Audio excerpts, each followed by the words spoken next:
Muchas gracias. Gracias por regresar a la tercera sesión de este seminario, donde vamos a hablar con más detalles sobre los temas laborales que se están poniendo sobre la mesa en este panel que está intitulado What's the Future for Labor? ¿Qué es el futuro para temas laborales? Yo soy Kimberly Nolan, yo soy profesora investigadora de tiempo completo aquí en Flaxo, y quiero dar la bienvenida a nuestros 4 panelistas. Tenemos primero secretaria Luis Alcalde, que es la secretaria de Trabajo y Previsión Social. Ella es licenciada en Derecho por la Universidad Autónoma Metropolitana de México, con maestría en Derecho por la Universidad de Berkeley en California. Ha participado en diversas publicaciones, entre las que se destaca del salario mínimo al salario digno, y ha sido profesora de Derecho Colectivo de Trabajo. Actualmente se desempeña como Secretaria de Trabajo y Previsión Social de la República Mexicana. Muchas gracias, Secretaria Alcalde. La palabra es tuyo. Lo que tenemos previsto para este panel es la misma modalidad como las anteriores, unos 20 minutos de intervención seguido por preguntas y respuestas al fin del panel. Por favor.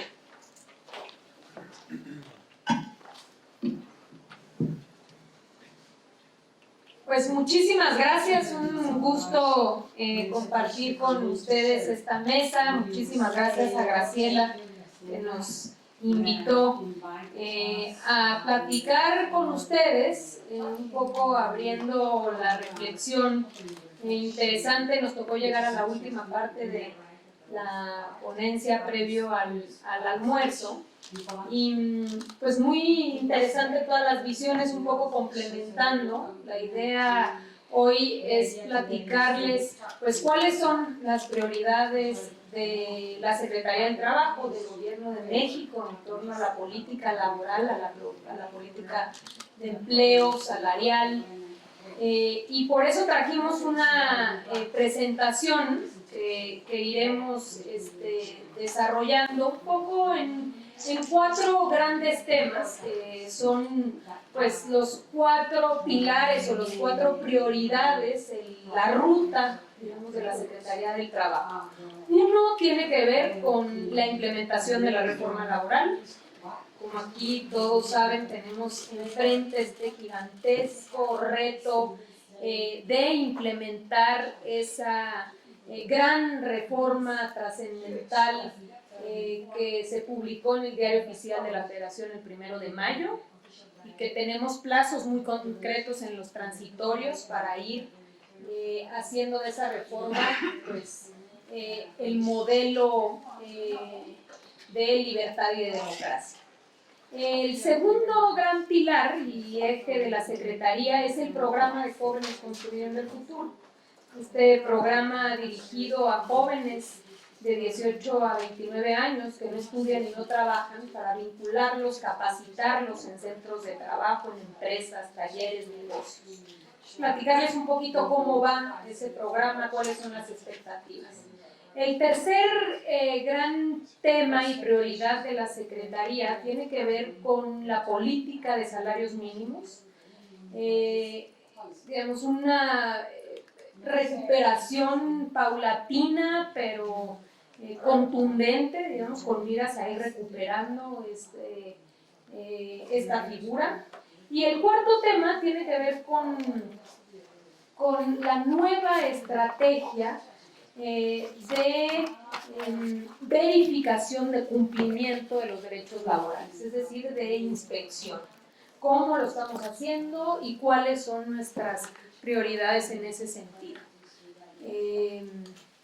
Entonces, bueno, primero recordar un poquito respecto a lo de la reforma laboral, y aquí también, porque uno de los temas era el TEMEC, ¿no? Que está totalmente vinculado con este asunto, pues que la reforma laboral tiene 3 grandes antecedentes. Una, la reforma constitucional publicada en febrero de 2017, producto de muchas presiones también internacionales, porque estábamos con miras a la firma del TPP, y igual que cuando se da el contexto de la firma del TEMEC, pues una presión internacional de decir qué pasa con el modelo mexicano y las condiciones que resultan tan precarias que son pues poco competitivas a nosotros como vecinos, ¿no? Esta idea incluso que hoy se encuentra presente no solo con demócratas, sino con republicanos, ambos diciendo ese modelo nos afecta a nosotros porque es una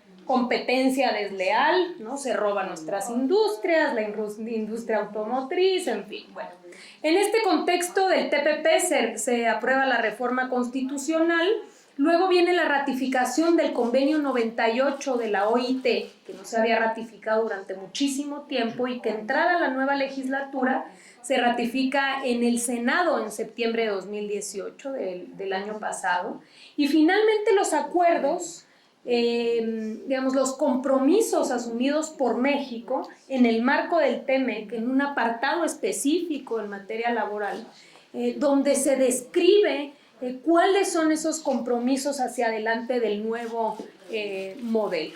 Entonces, estos tres elementos que obviamente vienen acompañados con un nuevo gobierno, una nueva política de desarrollo, donde pues es pilar la libertad y la democracia y el rescate de la negociación colectiva y de la libre sindicación. Entonces, en este contexto, y obviamente siempre mencionar pues los hombres y mujeres que históricamente lucharon por la democracia y la libertad, es que llegamos finalmente a este punto.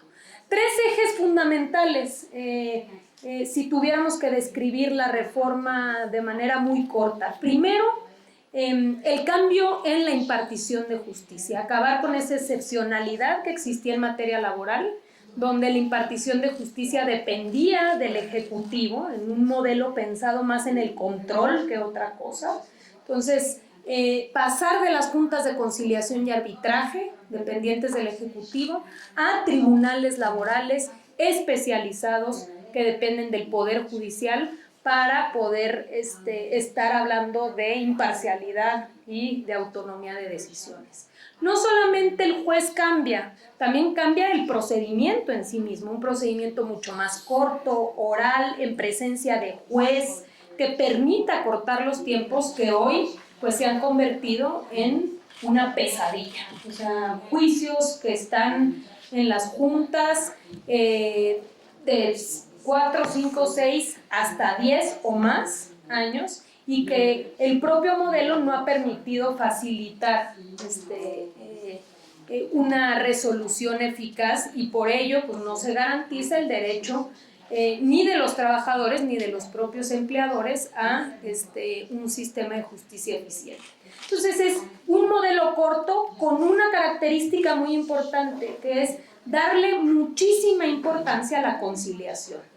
Todos los asuntos, de manera obligatoria, pasan primero por un proceso de negociación, intentar que las partes resuelvan los conflictos a través del diálogo, y que solo aquellos que no pudiesen ser resueltos a través de una concertación, de una negociación, entonces sí que pasen a tribunales. Entonces cambia todo el modelo de impartición de justicia.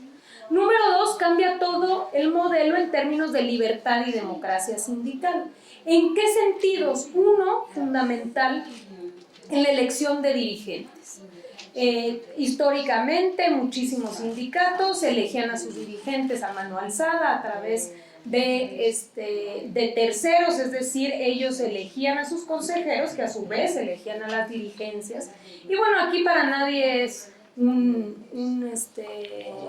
secreto, pues lo que eso al final resultó en términos de perversión de la verdadera representación de los trabajadores y de estos líderes. Entonces, la obligación de los sindicatos de establecer en sus reglas internas y en sus estatutos el voto personal libre, directo y secreto para poder ser electos. Y también otras reglas en materia de rendición de cuentas, de transparencia, incluso de inclusión de mujeres en las directivas sindicales. Esto, digamos, todo este eje, todo con miras a tener representaciones auténticas y tener realmente negociación colectiva auténtica que permita generar equilibrios, mejorar salarios, condiciones de empleo y también estabilidad y mayores niveles de productividad en las propias empresas. Entonces se inicia, pues digamos, con la parte de la directiva. Lo segundo tiene que ver con el acceso a la negociación colectiva. Antes, pues tampoco es un secreto para nadie la enorme existencia de contratos de protección patronal por mecanismos que se permitían, es decir, poder firmar un contrato colectivo a espaldas de los trabajadores, sin necesidad de consultarlos previamente. Hoy en la reforma ya tenemos la presencia de mecanismos que permiten garantizar que haya realmente una representación por parte de los trabajadores antes siquiera de poderme sentar con el empleador y llegar a un acuerdo. Esto se traduce en la reforma en la necesidad de los sindicatos de acudir a la autoridad a obtener una constancia de representatividad. Sin la constancia de representatividad, es decir, sin yo garantizar o demostrar que por lo menos el 30% de los trabajadores me respaldan, entonces no puedo acceder a la negociación colectiva, no puedo firmar un contrato. Y eso, digamos, es para todos los contratos futuros, para todos los contratos anteriores, para todos esos contratos, ya sean de protección o no, pero partiendo de la idea de que muchos lo son, se establece un procedimiento de legitimación de contratos colectivos. Decimos muy bien, hacia adelante y al futuro garantizamos que hay ese respaldo. Pero hacia atrás, este proceso de legitimación pues nos ayuda a garantizar que los trabajadores estén de acuerdo con ese contrato y de alguna manera estén de acuerdo con ese sindicato que en su nombre firmó el contrato colectivo anteriormente. Entonces es un proceso de consulta, se consulta a los trabajadores si están de acuerdo o no con el contrato colectivo y de esta manera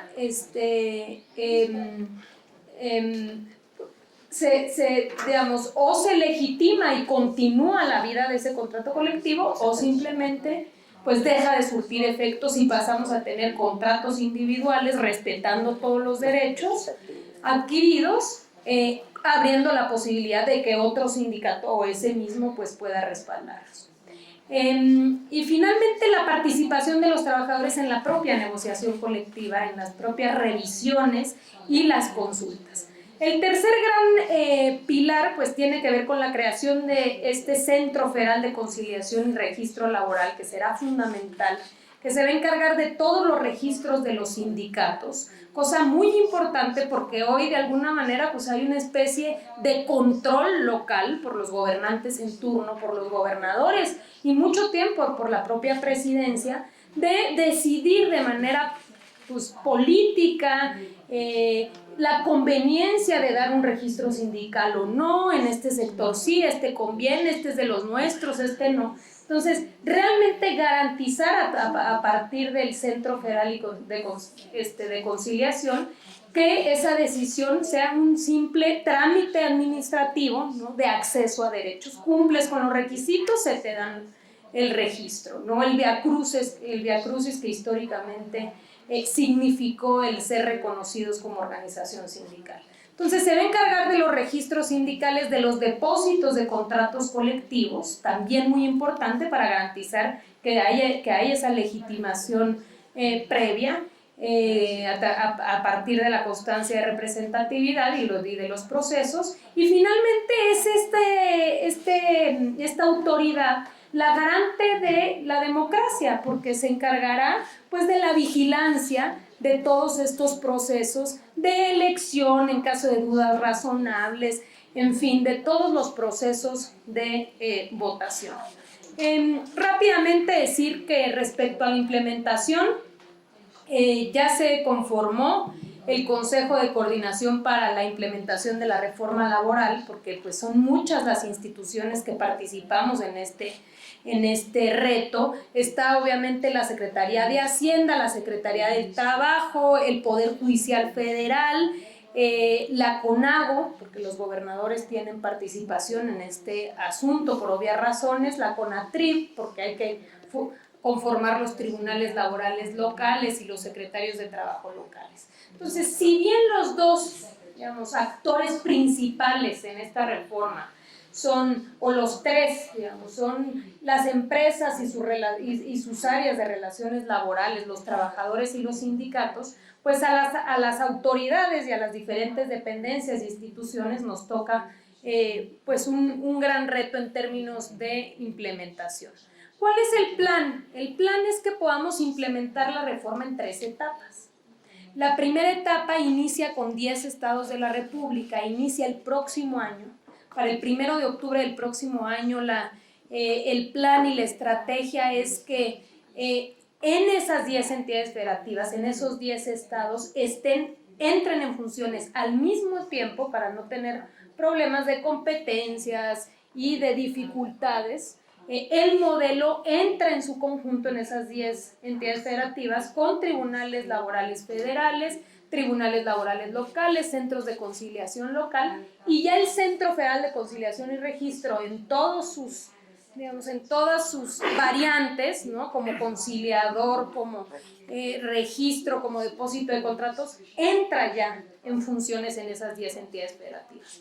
Al siguiente año vamos a ampliarnos a 11 entidades federativas más, para el tercer año estar concluyendo, es decir, 2022, ahí en mayo, o sea, 1 de octubre del próximo año iniciamos, después la segunda etapa 1 de octubre de 2021, para concluir en mayo, 1 de mayo de 2022, en los últimos 11 estados de la República. Quiere decir que para el 1 de mayo, celebrando el Día del Trabajo de 2022, estaremos, si este plan de implementación va bien, como va ahora, estaremos con el nuevo modelo laboral en todas las entidades federativas.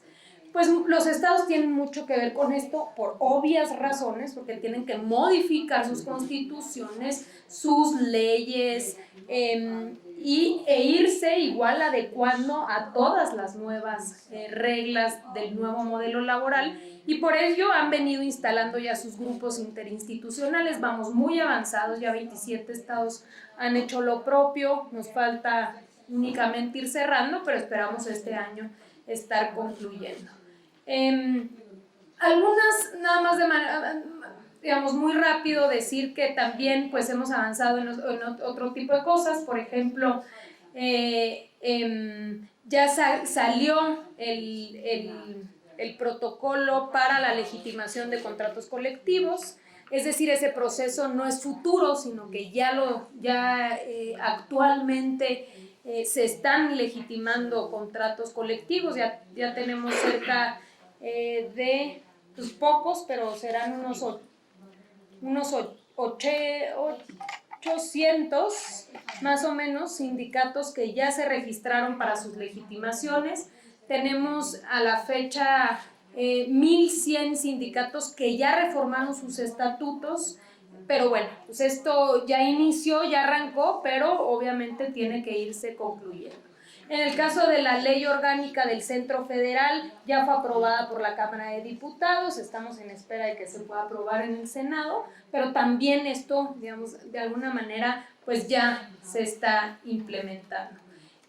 Obviamente también, bueno, aquí está lo de que se emitió el protocolo y la plataforma electrónica para la legitimación de los contratos. La Junta Federal y las juntas locales pues tienen todo un plan de abatimiento de rezago. Como podrán imaginarse, pues eso no será una tarea sencilla. En el momento en el que abran las puertas los tribunales laborales, cerrarán las puertas las juntas, pero tendrán que hacerse cargo en el viejo, digamos, en el modelo actual, de todos los asuntos pendientes, que para darles una idea, en la Junta Federal tenemos 500,000 de expedientes rezagados. Entonces, es una tarea titánica. 45 consultas de legitimación de contratos. ¿Cuántos? 45. Ya se realizaron 45 consultas de legitimación de contratos, que son pocas porque apenas va amarrando, pero ya inició, todos, ya empezó, ya funciona. El modelo es una plataforma donde ahí mismo se baja toda la información, en fin.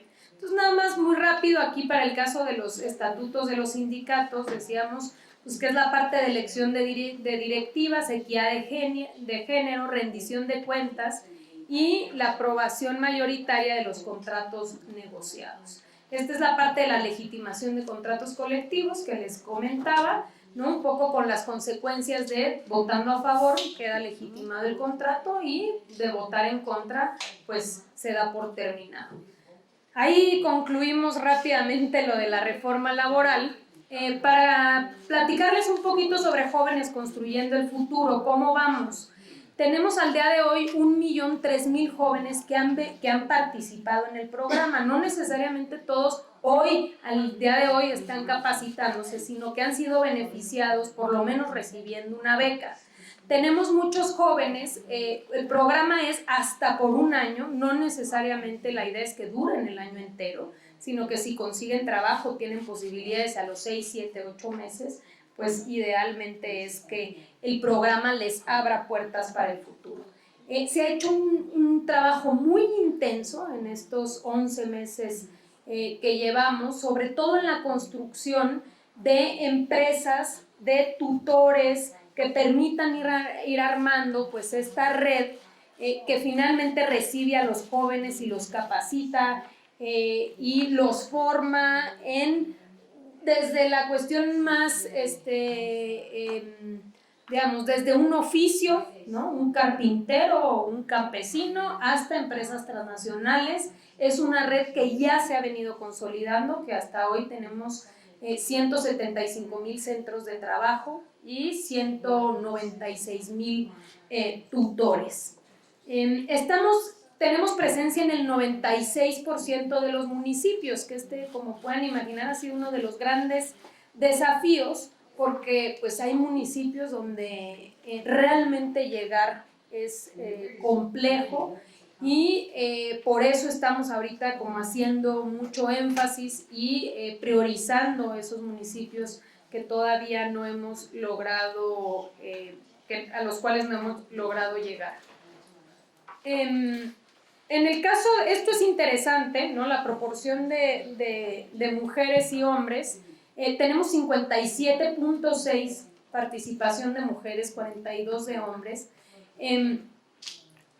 Nos alegra, ¿no? Porque entonces quiere decir que es una herramienta que le está permitiendo a las mujeres incorporarse y tener esta experiencia. También es una llamada de atención de que las mujeres tienen mayores dificultades de incorporarse al mercado laboral y acuden a Jóvenes Construyendo el Futuro para poder tener mejores posibilidades. Esto es interesante porque cuando estábamos en la planeación del programa, con muchos académicos que estuvimos hablando para ir definiendo los lineamientos, se nos decía mucho que el programa iba a ser un programa masculinizado. Nos decían, no, pues no va a funcionar, las mujeres no se van a querer meter porque tienen deberes de cuidado y no van a poder salir de sus casas, en fin. En realidad es que, digamos, sin una especie de acción afirmativa, el propio comportamiento del programa ha sido atractivo para muchas mujeres. Esta es más o menos la conformación respecto a escolaridad. Al principio teníamos muchos más en licenciatura, obviamente porque en términos de comunicación se enteraron más rápido, tienen más acceso a internet, entonces, pero ya hoy, ¿no? Podemos ver que la mayoría tiene nivel bachillerato, ya sea concluido o trunco. Luego secundaria, 26.6%, licenciatura, 17.5%. Tenemos varios jóvenes con títulos universitarios que no les garantiza el éxito en poder tener un empleo, sobre todo porque se pide experiencia laboral. Entonces es una especie de círculo donde, pues, ¿cómo vas a tener experiencia si no has tenido tu primer empleo? En fin. Y bueno, incluso primaria, y esto también tiene que ver con focalizar y tratar de llegar sobre todo a esas regiones más vulnerables, ¿no? Aprendices con discapacidad, no es para presumir, pero bueno, tenemos que hacer muchos mayores esfuerzos, pero sí hemos tratado de que sea un un programa que pueda incorporar a muchos jóvenes que con ciertas discapacidades puedan estarse capacitando en diferentes centros de trabajo.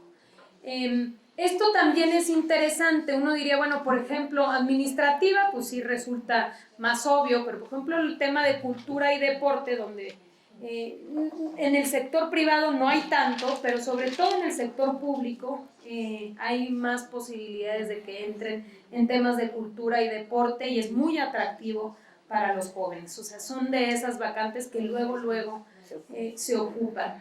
Luego tenemos pues venta y comercio, industria agropecuaria, oficios, servicios y luego ya baja en el tema de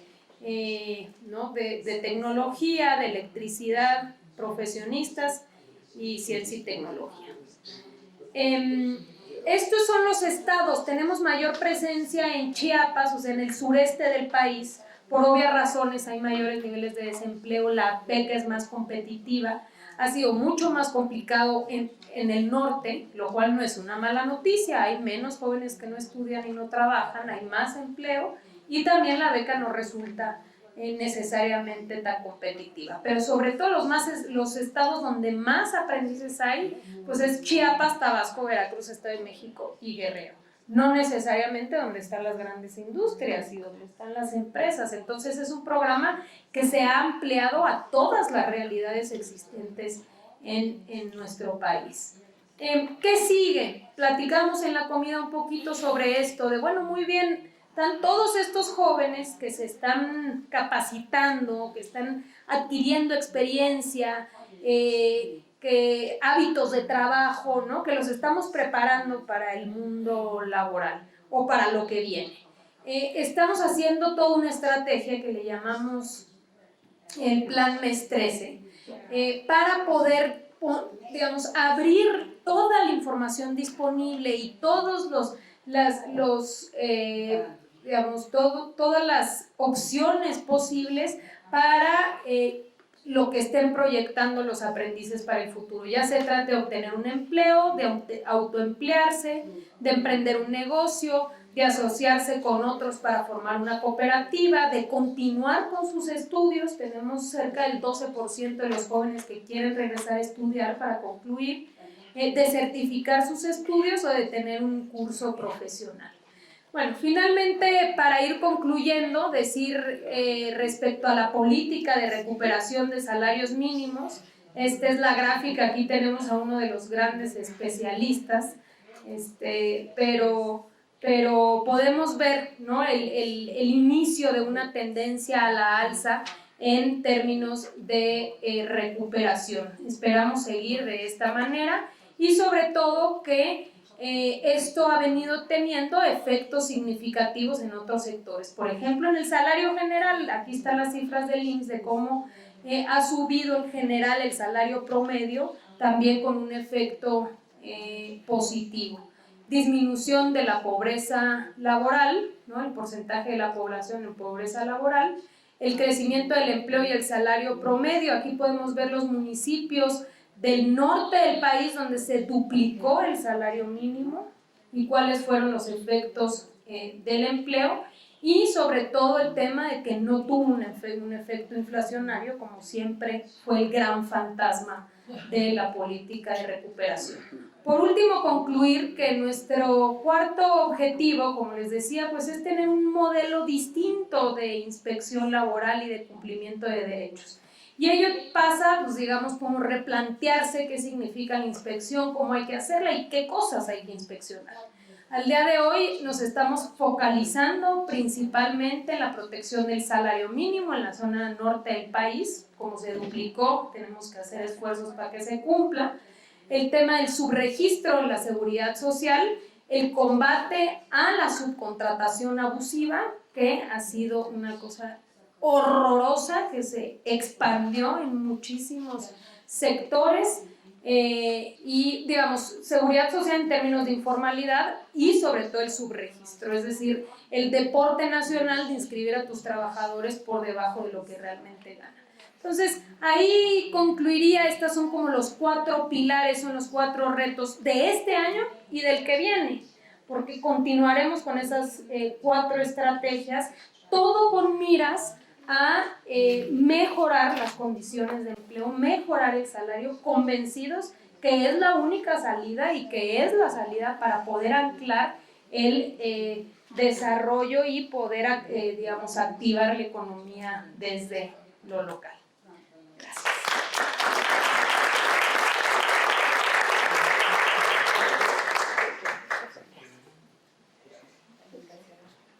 Muchas gracias, secretaria alcalde, por su intervención, que quedó muy claro, no solamente en las 4 etapas o 4 programas prioritarios para el STPS, pero la implementación de la reforma laboral, el progreso que han hecho para consolidar el proyecto de jóvenes construyendo el futuro y el plan que sigue, ¿no?, para promover el trabajo digno en México. Muchas gracias.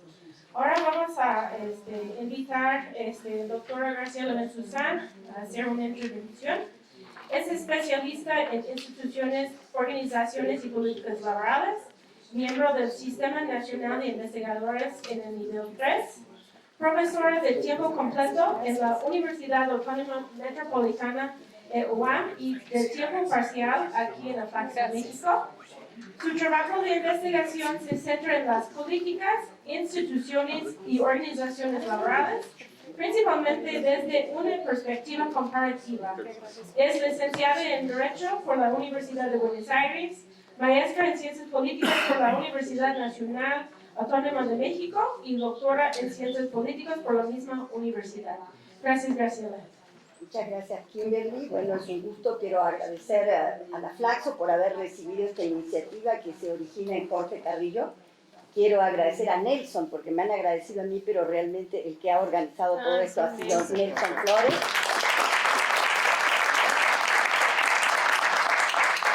Todas las autoridades de la Flaxo que aceptaron esto. No soy comentarista, ni nadie me puso como comentarista de Luisa, pero sí quiero decir que esto que ella presentó se dice en 20 minutos, pero es verdaderamente asombroso que se haya podido realizar esto en 10 meses de gestión en una Secretaría de Estado. Y como muchos de los laboralistas soñamos con esto por 40 años, ver esta presentación me emocionó mucho, Luisa, y realmente no puedo dejar de decir que al menos desde el punto de vista de la voluntad política de transformar el mundo del trabajo, esto está claro. Muchas gracias. Bueno, comienzo entonces con mi presentación, que es sobre la industria automotriz, volviendo al tema eje del seminario. Y yo quiero recordar que la industria automotriz en México tuvo, por lo menos desde los años 60, 70 del siglo pasado, un papel muy importante en términos de ayudar a que el resto de la estructura salarial mejorara en el país. Ustedes pueden ver un trabajo de Gabriel Palma, de la Universidad de Cambridge, que se refiere en un anexo a una comparación de Chile y México, y justamente muestra la importancia de la industria automotriz que tuvo hasta por lo menos el año 76 en elevar los salarios del conjunto, es decir, el salario promedio de la economía, y cómo después del año 82 se empieza a producir el efecto contrario por vía de la contracción del salario mínimo, que tira hacia abajo, que trae hacia abajo los salarios de la industria automotriz y del conjunto de la economía. Y ahí que para México esta industria era muy importante, y cuando se negoció el Tratado de Libre Comercio, pues como todos sabemos, había la expectativa de que en realidad lo que íbamos a lograr era un escalamiento dentro de la industria, pero sobre todo, como lo planteo en la pregunta de este estudio, que ahí iba a haber una relación entre la innovación productiva y la innovación social. Es decir, que esa industria iba a seguir teniendo un papel motriz en la mejora de los empleos en el país, y que esto iba a ser asociado a una innovación productiva. Por eso yo tengo dos preguntas. Está basado esto, no me voy a desarrollar mucho la primera, porque ustedes aquí trabajaron ya el problema de innovación, qué límites tiene la innovación productiva, pero con Jorge Carrillo y otros investigadores, Nelson también ha participado, nosotros trabajamos los últimos años para ver si realmente en la industria automotriz, pero también en el conjunto de las empresas multinacionales, todas ellas vinculadas al sector exportador, se estaba produciendo al menos una protección o una mejora en la calidad de los empleos que nos permitiera decir que esta estrategia de integración hacia el norte del continente americano pues era una estrategia que no solo iba a tener un efecto en términos de empleo manufacturero y mucho de ello maquilador, sino que iba a tener un efecto irradiador. Entonces la primera pregunta es esa. La segunda pregunta es, dentro de la industria automotriz, en donde, como bien se ha dicho, estamos en un proceso que bien a bien México y el norte del continente tendrá que continuar en la reestructuración, digamos, de esa industria, pero la pregunta va acerca de si tendremos ahora mejores condiciones para que los trabajadores puedan participar en esa estrategia competitiva en un camino más hacia la vía alta, comparando con lo que nosotros sabemos que sucedió en los años 90. Evidentemente son dos preguntas grandes, pero bueno, todo esto es parte de nuestras investigaciones, todo está publicado y detalles de todo esto se podrán ver si alguno tiene interés en esta publicación. Aquí lo primero y muy sencillo para comenzar en esta intervención es que nuestros resultados muestran que realmente hay innovación, pero limitada a la escala de la producción y a la introducción de nuevos productos, más que, digamos, una verdadera innovación tecnológica, y que el principal beneficio que tuvimos estuvo en el empleo. México, a diferencia de otros países de la región, tiene empleo manufacturero, sigue siendo decisivo en nuestra estructura de ocupaciones y de empleo. Eso es una diferencia con otros países de la región que siempre nos recuerdan y nos dicen, bueno, pero ustedes en México han logrado que la industria manufacturera se sostenga, y eso lo plantean como un logro muy importante del tratado. Al estudiar en detalle lo que sucede en las empresas, en las plantas automotrices, algo que con lo que también hemos trabajado mucho y que ha sido también muy pionero Alex Covarrubias, pues lo que nosotros encontramos es que realmente lo que tenemos es nuevas categorías de trabajadores, una gran segmentación también, pero con bajos salarios y bajos beneficios. Muy pocas excepciones, podríamos mencionar Nissan, Civac en Cuernavaca, Delphi y Volkswagen de México, encontramos una articulación positiva entre lo que fue ciertos elementos de innovación dentro de las empresas con algunas mejoras en sociolaborales. Pero en realidad la explicación está dada por dos factores. Por la intensidad, digamos, productiva de los factores, por supuesto también antigüedad de plantas, y que eso llevó en muy pocas empresas y casi, yo diría, aisladamente, el caso de Volkswagen de México, a un sistema relativamente, poniendo muy fuerte en lo de relativamente maduro, sistema de relaciones laborales maduro, pero el problema de este caso era que es un caso aislado, en un contexto muy inestable para la propia, digamos, industria y claramente para Volkswagen, y muy desigual en términos de que había claramente, incluso dentro de la Volkswagen, muy pocos ganadores, que eran los trabajadores de planta, con antigüedad, estables, y muchos perdedores dentro de la propia planta, es decir, los que son eventuales, entran y salen, y fuera a través de su cadena de valor. Bueno, para simplemente ubicar de manera muy general, yo creo que es muy importante decir que mucho de lo que nos pasó no tiene que ver, ni hay que echarle la culpa al Tratado de Libre Comercio, sino a cómo nosotros, como país, nos comportamos durante el Tratado de Libre Comercio. Y un punto fundamental es el problema de las políticas públicas. No tuvimos, o como diría Alicia, sí hubo una política industrial, pero una política industrial no orientada hacia donde tendría que estar, una política ecológica obviamente no tuvimos, una política laboral apostando solo al bajo salario, y todo lo demás dependió de cómo mantener ese bajo salario. Era obvio que si nuestra estrategia era competir solo con bajo salario, no podíamos tener democracia sindical, representación, una cosa no iba con la otra. Entonces, como tuvimos esta situación, bueno, evidentemente lo que vamos a tener ahora es, estos elementos siguen estando presentes. Por supuesto es muy importante, y vamos a ver qué pasa un poco con los empleos y con los sindicatos, pero ahora estamos en un contexto de renovación de las políticas públicas, lo acaba de explicar excelentemente Luisa, y con una presión muy fuerte externa por el cambio institucional. De esto una palabra más sobre la presión externa. Tal parece que los problemas que tenemos, y vamos, yo creo que el caso de la industria automotriz es muy claro de una convergencia negativa, los datos de esta mañana los pusieron de manifiesto. Parecería que todo el problema, en cierto discurso en Estados Unidos, viene del bajo salario mexicano, de los contratos de protección, etcétera, etcétera.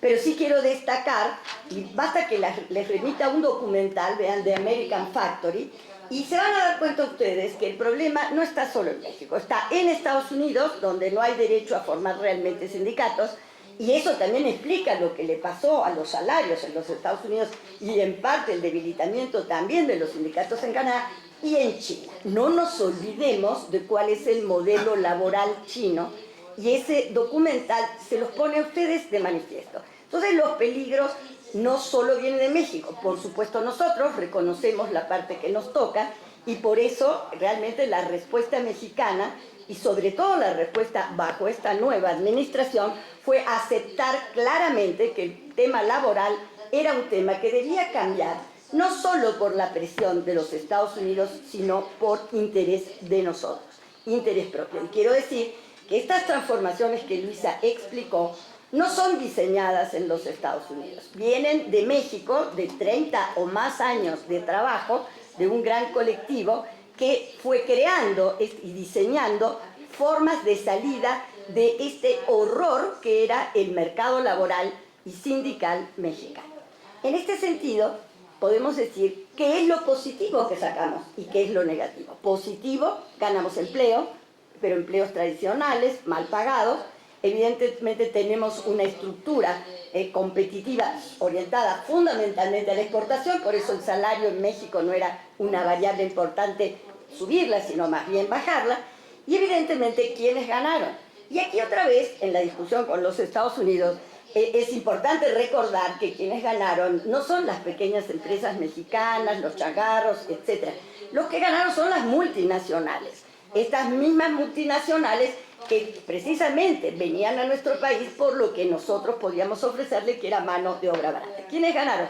Ganaron las multinacionales, el gobierno de México, que tuvo al menos este millón de empleos, podríamos decir, que contuvo, digamos, una mayor efervescencia social, y centrales obreras, ¿no?, como la CTM en las plantas automotrices, con un control de 18 plantas, y algunas otras que se insertaron en la cadena en las autopartes. Por supuesto, todo lo que tiene que ver con la inversión extranjera. Pero el problema que tuvimos es que esta atracción, como dije, fue atraída por bajos salarios, ¿no?, y de alguna manera una fuerza de trabajo que no fue compensada, a pesar de que esa fuerza de trabajo no solamente ofrecía bajos salarios, sino que creció, escaló en sus capacidades y habilidades, al punto de ver el dato de productividad que nos presentaba hoy Alex, en donde estamos a la par de cualquier país desarrollado si comparamos lo mismo, si no comparamos y metemos a toda la informalidad en el medio. Bueno, evidentemente todo esto fue porque tenemos también gobiernos que parecían muy fuertes porque tenían bajo control ciertas variables, pero en realidad eran gobiernos muy débiles porque pudieron hacer muy poco en este contexto, y sindicatos que evidentemente, como ya lo he dicho por muchos años, era un abuso del lenguaje llamarlos con ese nombre. En ese sentido, evidentemente lo que tuvimos pues es un proceso bastante digamos, negativo desde el punto de vista del escalamiento social para México de esta integración. Bueno, simplemente aquí ya se comentaron muchos datos, pero acuérdense que aquí el problema que sí tenemos es que el empleo se está creando en las autopartes, que es donde la relación laboral, el costo salarial, todo eso es el más negativo. Entonces tenemos diferencias muy fuertes entre el salario en la parte de autopartes respecto de, en general, en las ensambladoras. Entonces el empleo se fue sacando, externalizando claramente en un proceso muy notorio. Incluso el dato interesante es el nivel alto de subcontratación que encontramos en las autopartistas, que supera el 20%, y eso que son empresas pequeñas o medianas. Es decir, que esto se expandió hasta ahí, hasta todo el sector de autopartes. Esto ya lo vimos en otras diapositivas, no me voy a detener acá. Esto también lo vimos, pero aquí es donde yo soporto esta idea, o fundamento, de un proceso de convergencia en América del Norte negativo. No fue para abajo, se fue para abajo. Y repito, mucho tiene que ver lo que pasó en México, pero también miremos qué pasó en las relaciones sociales y laborales en los Estados Unidos y en Canadá, y en China, como he dicho. Bueno, estos son datos, yo tampoco quiero detenerme porque también se comentó hoy sobre qué pasaba con los costos unitarios y demás, pero bueno, esta es un poco la comparación desde antes de la crisis y cómo estamos hoy. Hay una reducción de los costos unitarios por incremento de la productividad, pero también, como hemos dicho, tenemos un importante problema del salario, es decir, de qué es lo que pasó con la remuneración.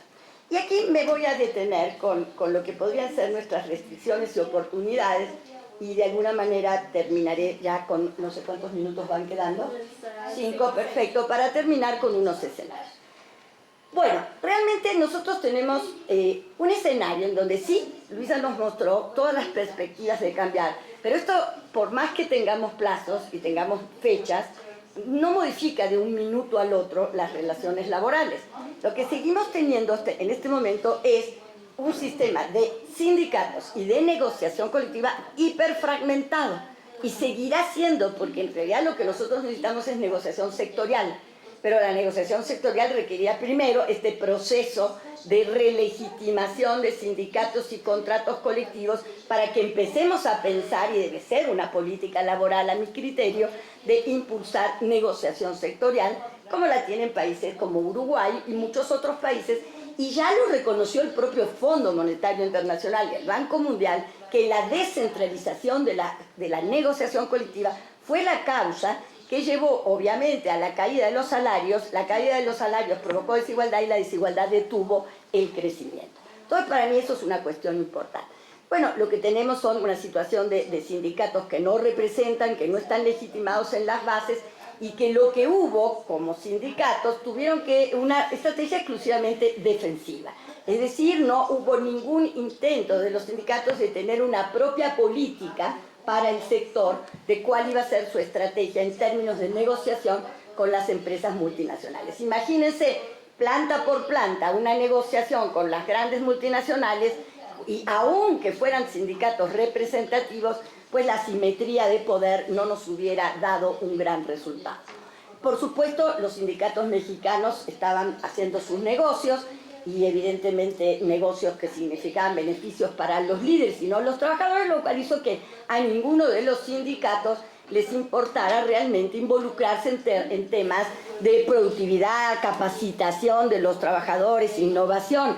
De alguna manera esto lo que hacía era que abandonaban ese desinterés, y que este desinterés también se transmitía a las empresas, porque teniendo tan bajo salario, la verdad es que, como también lo muestra el trabajo de Gabriel Palma, pues era muy fácil para esas empresas ganar a partir de simplemente tomar parte del valor de la fuerza de trabajo, aunque no hubiera un incremento real de la productividad.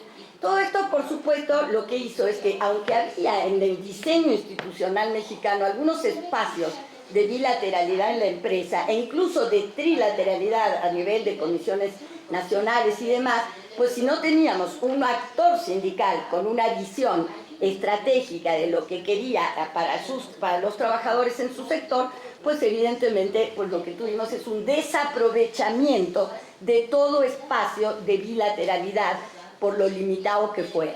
Y lo que finalmente tuvimos es un conjunto, bueno, 1 millón de trabajadores atrapados entre el viejo corporativismo, sindicatos desacreditados, muy pocos sindicatos independientes, muy débiles, no solo en la industria automotriz, sino en el país, y por tanto un creciente individualismo en la cultura de los jóvenes que entran a la propia industria automotriz. Pero bueno, tenemos como oportunidades, yo no voy a repetir nada de todo lo que ya nos contó Luisa, que son todos estos cambios institucionales que evidentemente, ¿qué es lo que van a hacer esos cambios? Van a crear un nuevo terreno de juego. Un día una representante del Partido Demócrata nos preguntaba si ya con esta ley, poco menos, la clase obrera iba a ir al paraíso. Entonces yo le explicaba la importancia de la reforma laboral, que es realmente una reforma muy importante, pero también le explicaba que nosotros no podemos, desde la Secretaría del Trabajo y el Poder Legislativo, cambiar las tendencias, del capitalismo a nivel mundial y que tampoco podemos cambiar cuáles sean las estrategias de las multinacionales. De manera que este es un factor fundamental, pero no es un factor que solo por sí mismo sería capaz de transformar el escenario de la industria automotriz. Entonces, bueno, también tenemos una serie de presiones, tenemos la presión para la negociación del TEMEC. Yo también recuerdo que antes, desde la administración anterior, se pensaba que el tema laboral era un tema marginal en la negociación del tratado y finalmente se terminó colocando en el centro de la agenda, como muchos previmos y lo dijimos, pero evidentemente se veía que este era un tema secundario. Hoy se convierte en un tema principal. Yo creo que también hay un gran uso político en los Estados Unidos en términos de su posicionamiento y muchas de sus exigencias yo quisiera que las cumplieran empezando por los Estados Unidos. No porque no querramos cumplirlas acá, por supuesto que sí, pero me parece que es asimétrico, como todo lo que es en la relación nuestra con los Estados Unidos, esta idea de que el problema de la convergencia negativa se origina acá. Finalmente, en términos de los retos, más o menos los he estado explicando, yo puse la idea del modelo del sindicato de Volkswagen, que es uno de los que hemos estudiado por muchísimos años, pero claro, el problema es ver la limitación de ese proceso de intento de tener un sindicato verdaderamente legítimo y representativo en un contexto en donde todo lo demás no lo es. Entonces, evidentemente, sí es importante en medio del infierno reconocer que es o no infierno, y que en este caso yo diría que es un sindicato que vale la pena tomarlo, pero no me parece un modelo o una alternativa por el aislamiento que representa un sindicato de una planta, ¿no? Ni siquiera es el mismo sindicato de Audi. Entonces tenemos retos para los sindicatos. La primera es ¿qué modelo? ¿Cuál va a ser el modelo sindical? ¿Se va a seguir con el modelo tradicional o el modelo alternativo? Si vamos a tener articulación, ¿no es cierto? Esto es un reto entre esta estructura de representación y negociación. ¿Qué tipo de alianzas se pueden hacer con sectores más amplios? Ustedes piensen que lo que Luisa nos contó es nada más ni nada menos que devolver el poder a las bases. Eso parece decirse fácil, pero eso es lo que el modelo hace. De pronto le pone a los trabajadores un poder que nunca tuvieron. Entonces, ¿cómo se va a usar ese poder y qué es lo que va a pasar con ello? Evidentemente es un elemento difícil de predeterminar por la baja credibilidad que tienen los sindicatos. Entonces me pregunto si no llegamos demasiado tarde, es mi única preocupación. Sé que van rápido, pero el problema son 40 años de haber tenido que hacer esta transformación del modelo mexicano sin haberlo hecho. Entonces yo digo, hay tres escenarios. El primero sería un poco, digamos, evidentemente, quizás el que uno diría el más realista, el que menos me gusta o no me gusta para nada, que sería el de un cambio cosmético, donde, como sea, los viejos líderes, como sucedió con los viejos partidos legados, o como el PRI, legado autoritario y demás, lograra, como en el escenario electoral, lograra sobrevivir con sus mañas, sus recursos de poder, sus estrategias durante un tiempo. Es decir, que no la tuviéramos toda tan fácil desde el punto de vista de cómo se va a comportar este proceso de transformación. Tendríamos algunos casos en que se daría algún éxito en mejoramiento en la representación, pero realmente no cambiaría la situación en el sector. El segundo sería, obviamente, el deseable, es una transformación en la que pierda la CTM la hegemonía, que realmente se logre romper esto y la democratización, digamos, y líderes democráticos verdaderamente representativos ganen, y ellos se conviertan en un factor de transformación con una estrategia mucho más proactiva, no solo para legitimar a los sindicatos, sino para tener algo que decir en un acuerdo sectorial.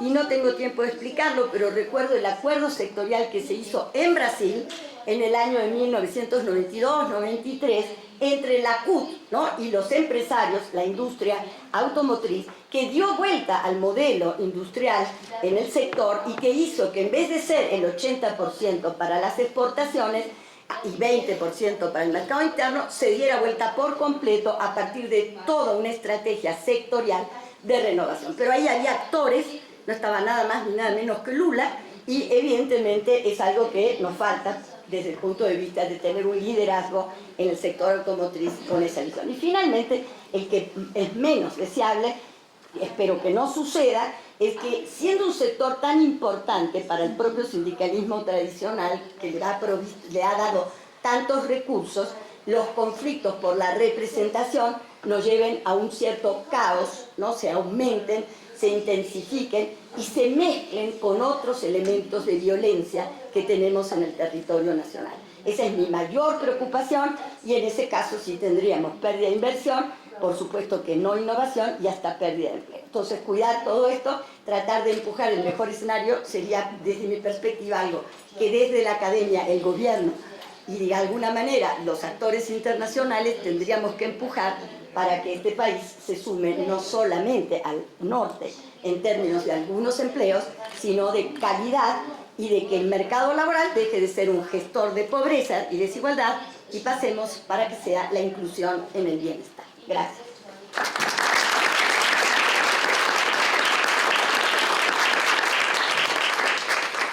Muchas gracias, Graciela, para intervención con muchísima información. A ver si más adelante en las preguntas y respuestas nos puedes decir si estás más optimista que estaríamos en opción 2 que opción 3. Me gustaría saber un poco. Pero bueno, yo quiero dar la palabra a Mathieu Depieux. Mathieu es profesor en la Facultad de Ciencias de la Administración en la área de Relaciones Laborales de la Universidad de Montreal. Completó sus estudios de doctorado en Relaciones Laborales en la Universidad de Montreal y fue becario postdoctoral en la Escuela de Relaciones Laborales y Industriales de la Universidad de Cornell de Estados Unidos.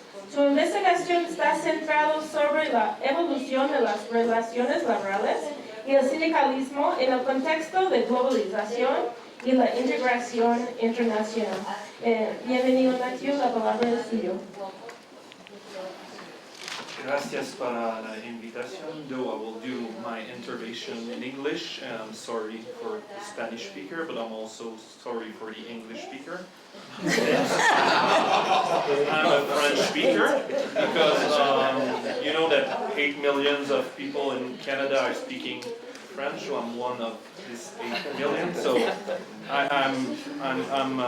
it's solidarity with the Mexican people because of this bulldozer of Anglo-American culture. But I will do my best to present quickly, and I would like to congratulate Alcalde for this nice reform. I think we should say again that the workers' fate in North America is tied with the Mexican workers, and we've been talking for so much time about reform in Mexico because an injury to one is an injury to all. I mean, it's an old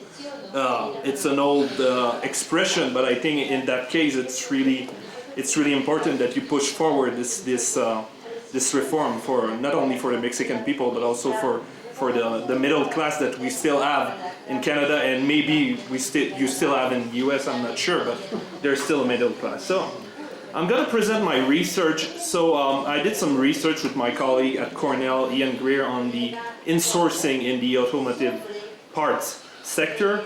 And the goal also was to reflect on labor today, so I'm going to mix this specific research on general comments on the fate of labor in the US and Canada. There's two strange cases right now that just happened in US and Canada. The first one is at NEMAC Windsor plant. So NEMAC is a Mexican corporation actually that operates in Canada. The worker there signed a 5-year agreement, so extending their agreement to secure work. But the company 3 or 4 months ago said we're gonna close. We don't give.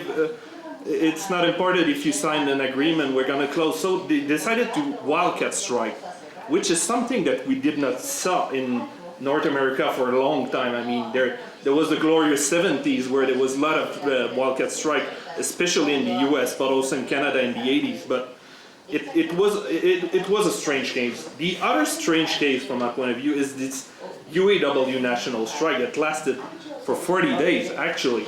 40 days is the longest strike in the auto sector since the 70s. The last one was in 2007, and I think they struck for 2 days. So it was really moment that, from me, it's apart from the knowledge that we have in labor relation in North America and the auto sector. So the question is, why did this happen? So, theoretically, what we've been talking about since the 90s in the auto sector and labor relation, first there was a decentralization of collective bargaining. You still have this sectoral agreement, but there was a push toward plant level agreement, and it induced micro-corporatism. So, for instance, in Canada, the union was still fighting or having a strong narrative on fighting, but at the local level it was more mixed. There was some sweet ordeals and push toward micro-corporatism. There was also this really important fact that in the Western world, in Canada and the US, you move from a social contract from wages to jobs. So we bargain over job instead of wage and benefits. Also on the business side, there was a strong incentive for vertical disintegration. In the 90s, Detroit Three Corporation pushed this model of outsourcing, the restructuring of their value chain. Also, as Kumar and my colleague John Holmes have argued, there was different union strategy in North America. Canadian union were more aggressive at contesting lean production, and the US, the UAW was maybe more participating and trying to influence by cooperative, with cooperative strategy. So I will say there's some continuities in those narratives, but there's also fault lines. I think there's 5 fault lines now. First, for the Detroit Three, there was a stall in vertical disintegration after the Great Recession. The big push toward vertical disintegration was in the 90s and 2000s. Bargaining over investment issue has remained a double-edged sword. We saw this in many cases where there was faith on the investment in GM Oshawa plant, which was one of the biggest auto plant in North America for years, has now been reduced for its 300 workers. It's an example on how bargaining and investment issues are not guaranteed. The NEMAC Windsor plant is the same.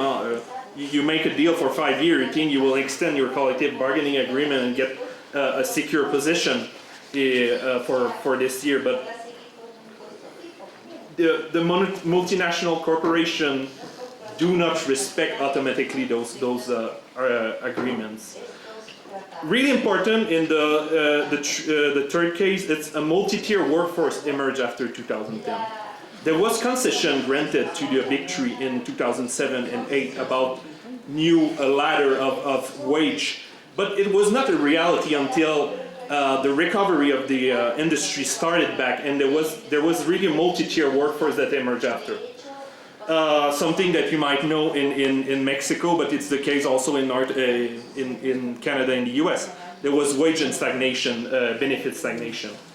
At the same time, there was efforts of local unions to invest in corporate politics to insource work. So most of vertical disintegration and closure were made, but at the local level, there was some union trying to push an agenda of bringing back work in plants. So research design, really quick, we did 15 cases in the US and Canada. We studied 4 types of plants, so in-source plant, spun-off plant, stable in-house, and in-situ outsourcing, which are jobs that are outsourced but in the plant.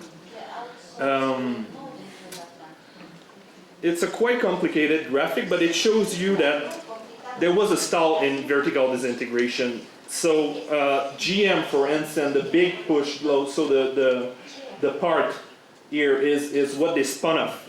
So the plant spun off were mostly in the 90s at the end. So you see in 99, what happened in 99, Delphi is the same things for Ford with Visteon. Chrysler has not been vertically integrated like GM and Ford, so it was less intense. But you see that it's mostly stable after 2005 on the part of spun-off plant. Employment at the same time, employment started back to grow in certain states. You see that Michigan and Canada, yeah, it's not the recovery that we wish, but still there was kind of no new plant were open, but employment was coming back. So there was space to insource work. So Michigan, Canada, Indiana grew up, and Kentucky and Alabama also, but New York State decreased. Why insourcing happens? So there's several narratives on the plan level. The first thing is the good old control. Is it cost related that you outsource work, or you want to keep control? So there's a lot of managers that actually confirm that some spinning off plans, it was a disaster. For instance, not American Apparel, sorry, it's another sector. American Axle was a disaster because it held in Allstate GM, because a strike happened there, and it was really a problem to supply the axle back. So some managers that were really keen in the 90s to outsource said, hey, outsourcing, maybe it's not good at 100%. Cost also is important, because if you lower cost, it gives you a business case to insource work in your plan. Lot of cost reduction have been made, 2 tiers, direct concession, but also move into pension plans. So it used to be DB plan, so defined benefits. There was a move to defined contribution, but also 401k. The crisis was really important in certain cases. Assets, so plan that were re-insourced. It was really during the crisis where the Obama administration was really quick at its sourcing some plan. And also union strategy. Union used 2 big, I would say, strategy: pressure or partnership. What are the union strategy that emerge to insource work? First, there's some collective bargaining agreement section that enables union to bring back work in. There's the insourcing or outsourcing amendment in the collective agreement. Lobbying for investment or program also through informal channels, really important. Working with engineer inside plan and trying to have attention of Detroit. One manager that we interviewed really pushed this. He said we need love and attention from Detroit. So you get to put your plan on the spotlight to say we're a good plan, we're productive, so bring back some work inside the plan. There was also building business case. Sometime alone, the union alone was building business case, but also with managers. So trying to say, we could insource this because it will cost less than outsource. Also, what was really interesting is that 10 minutes. Oh. That's perfect. I will give my 5 minutes for the to the secretary to talk about our reform because she did not have enough time from my point of view. It was a big chunk. Some union use a new wage structure to try to make an argument. A plan that we study in St. Catharines was really keen at saying, okay, I'm gonna show up at Detroit and say we have this workforce that will retire, but with the new hires at $20 an hour, it will be lower, so you can bring back work inside. Also, there was the 4th strategy of the union that the union used was bargaining for institute outsourcing. So in Whistler, for instance, the company Ford arrived with a plan to outsource material handling and also shipping.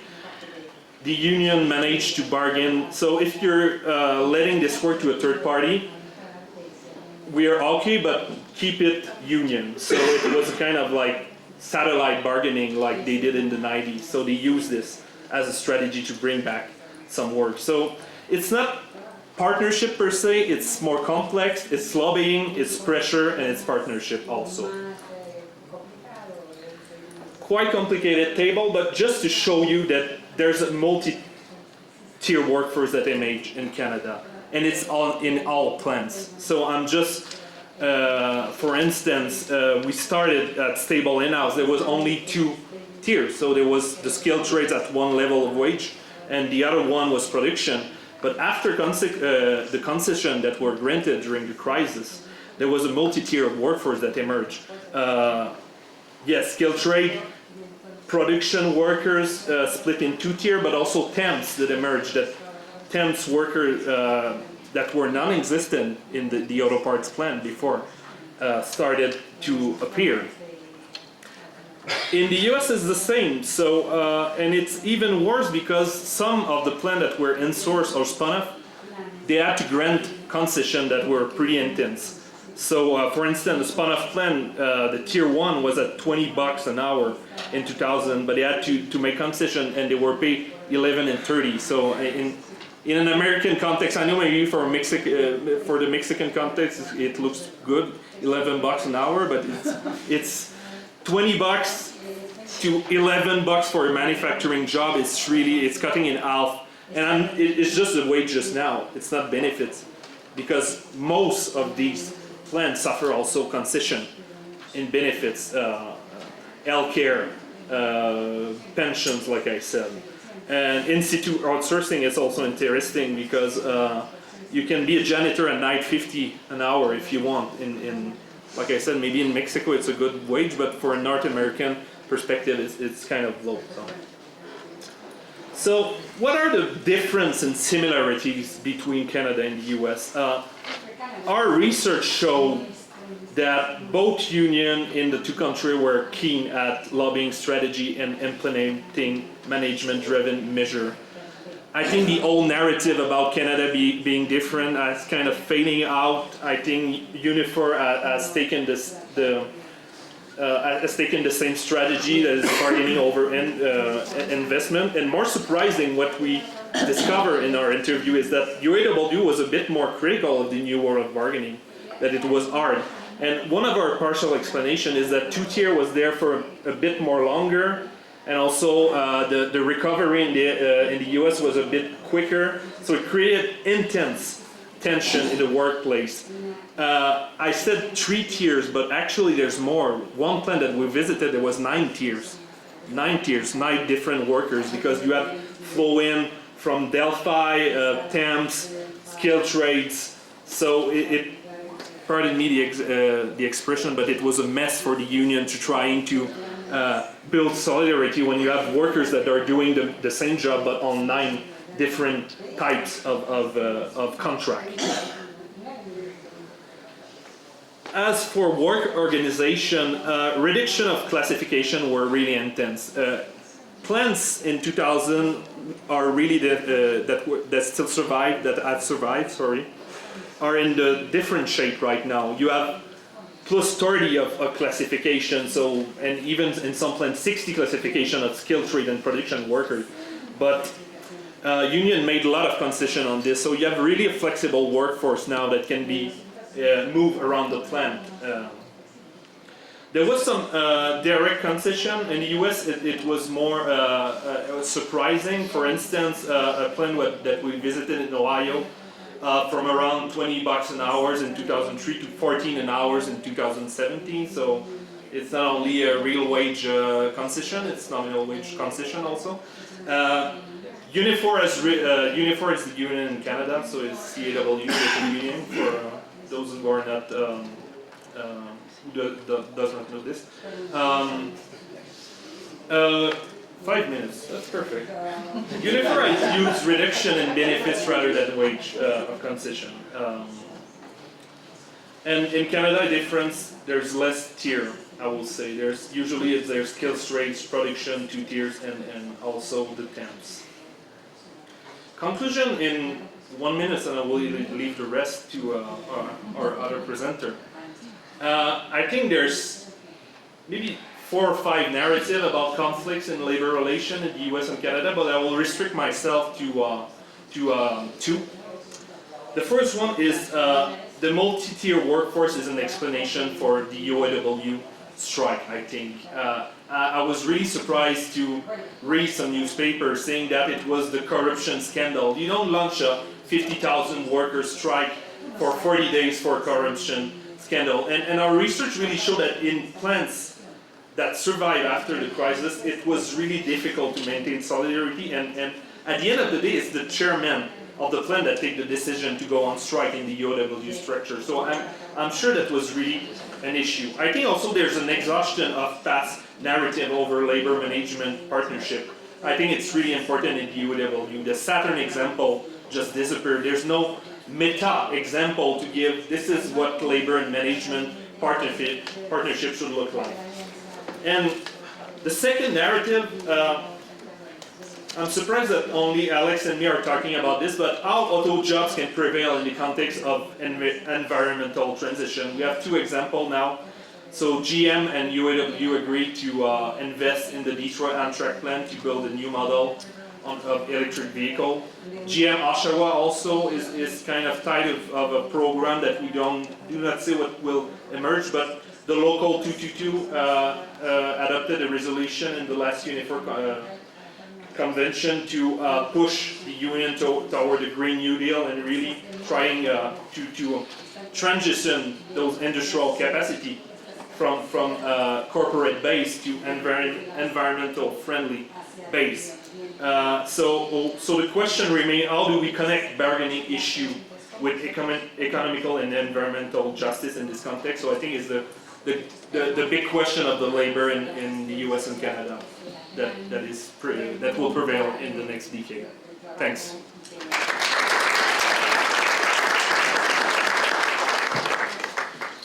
Gracias, Matthew. I think that your presentation is interesting because not unlike what's happening in auto work in Mexico and in the US, the Canadians are also on the defensive in terms of wage stagnation and this introduction of different tiers. What I think was really interesting about your work was also the diversity of union strategies in front of these challenges. So that might be somewhere where you might be able to look for both US and Mexico. Thank you. Ahora vamos a escuchar la intervención de Enrique Russo. Enrique viene de la Facultad de Economía de la UNAM y es el coordinador del Centro de Estudios China-México, también de la UNAM. Realizó sus estudios de licenciatura y maestría en la Facultad de Ciencias Políticas de la Universidad Libre de Berlín y es doctor en Economía por la Universidad de Notre Dame.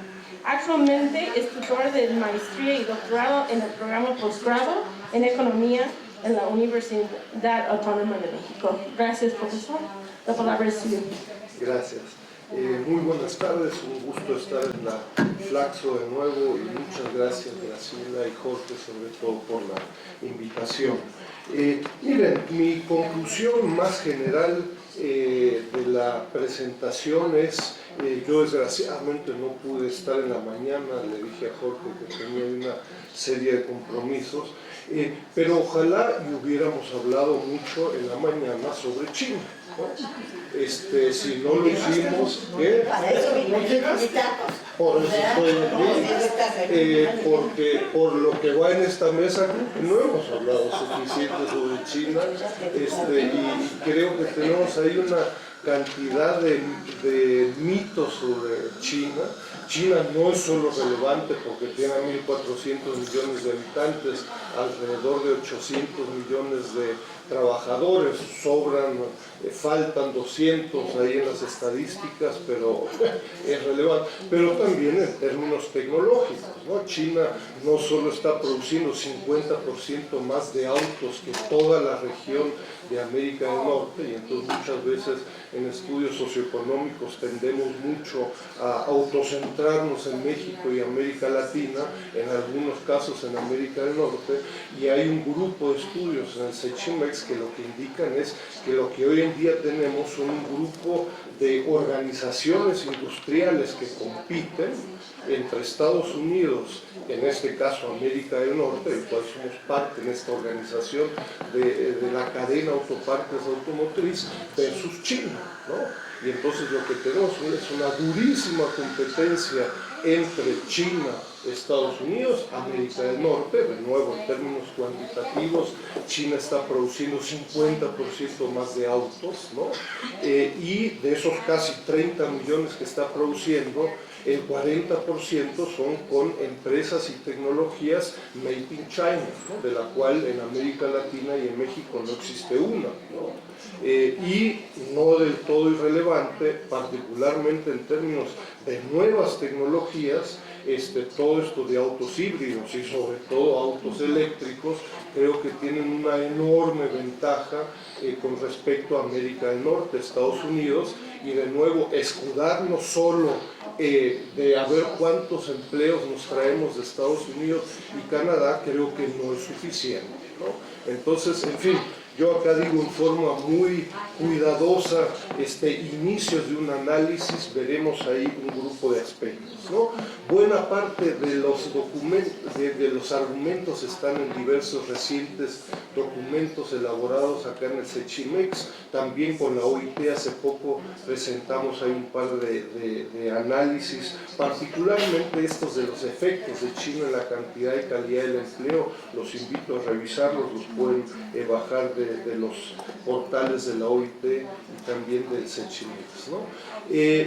¿Por qué esta cuidadosa, yo les diría, inicio de análisis sobre el TMEC, América del Norte con China?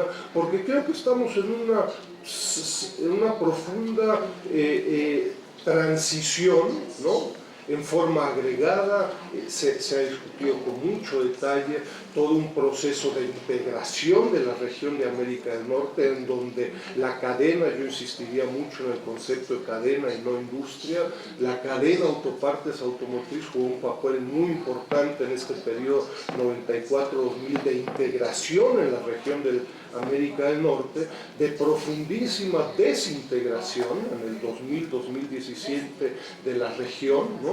Y parecería ser que un nuevo proceso de reintegración desde el 2018, desde 2019, ¿no? A septiembre del 2019, acaban de salir los últimos datos del Departamento de Comercio de Estados Unidos, México, ahí faltó un punto, pareciera que en el 2019 se va a convertir en el primer socio comercial de Estados Unidos, con el casi 15% del comercio, exportaciones e importaciones de Estados Unidos, y una muy importante caída por parte de la República Popular China, ¿no? Es decir, en el 2017 China llegó a participar con el 16.3% del comercio de Estados Unidos y cayó en casi 3 puntos porcentuales hasta septiembre del 2019. De nuevo, no es de que México hubiera hecho un mayor esfuerzo, ¿no? Nadó de muertito, diría alguno, ante la caída de la República Popular China. Pero esto es bien relevante, de nuevo esto es preliminar y va a cambiar ahí, por eso tengo mucho cuidado con estos estudiantes preliminares, pero indican que está pasando algo sustantivo y con certeza en la cadena autopartes y automotriz, ¿no? Yo les diría hasta el 2017, donde China llega a su máxima participación en el comercio del TLCAN, es decir, los 3 países, ¿no? Entonces hay una muy significativa participación de China, particularmente vía importaciones. México es el mejor caso, donde en el 2018 la relación importación-exportación con China fue de 11 a 1, ¿no? En el caso de Estados Unidos es de alrededor de 3 a 1 importación-exportación, y donde se ve claramente, yo les diría, como del 92-93, antes del TLCAN, se incrementa el grado de comercio intrarregional, y desde el 99-2000 hasta el 2017 vuelve a caer a niveles incluso por debajo de 1994.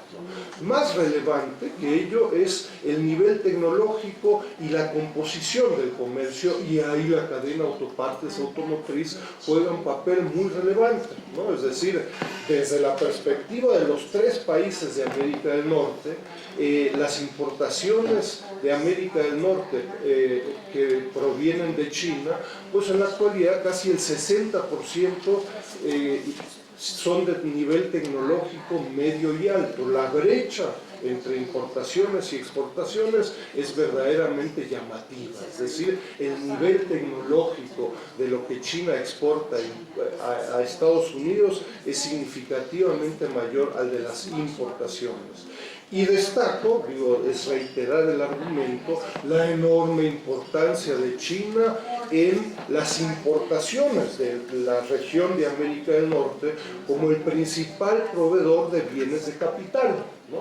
Es decir, hoy en día casi un 33% de los bienes de capital importados de Estados de América del Norte provienen de China, ¿no? Esto es muy inusual, es decir, no son solo baterías, zapatos y calcetines, sino que estamos viviendo una situación cualitativamente nueva, ¿no? Y aquí de nuevo, autopartes, automotriz, electrónica, son el núcleo de las importaciones de América del Norte, de la región del TLCAN, en los últimos años y provenientes de China. Volveremos al argumento en un momento. Entonces yo les diría, habrá que ver la información definitiva al 2019.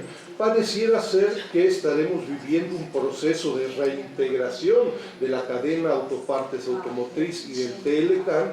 Ojo, no nos escudemos en decir, pues le quitamos 10 empleos a Canadá y 20 a Estados Unidos.